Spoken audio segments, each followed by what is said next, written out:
और ये जी एक पावर सप्लाई है, 2 मीटर लगाया मैं, यूपीएस भी है, बड़ी बैटरी, ठीक है। और यहाँ पे सोलर भी लगा हुआ है।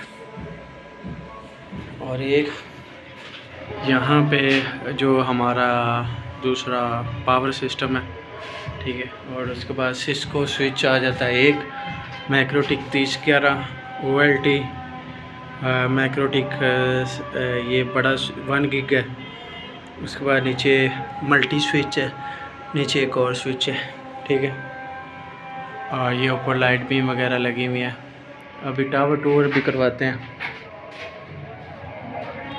ये टावर है ऊपर, एयर फाइबर जेन 2 लाइट एपी नैनो और सिंपल पावर बीम। तो ये जी हमारा नेटवर्क सेटअप, ये फाइबर पड़ी हुई है ZTE की 2 को।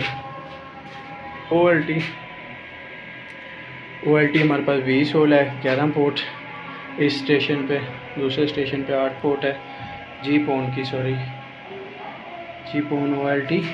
और यहाँ पे जी पोन लिखा हुआ है, यहाँ पे एक्स पोन लिखा हुआ है, चलता है जी पोन OLT है, सॉरी।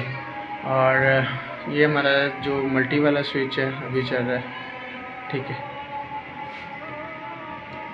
और ये वो नीचे मैक्रोटिक स्विच है, यहाँ से आउट भी हो रही है, इन भी हो रही है, बैंडविड्थ यहाँ पे आ भी रही हो, आगे जा भी रही है यहाँ से।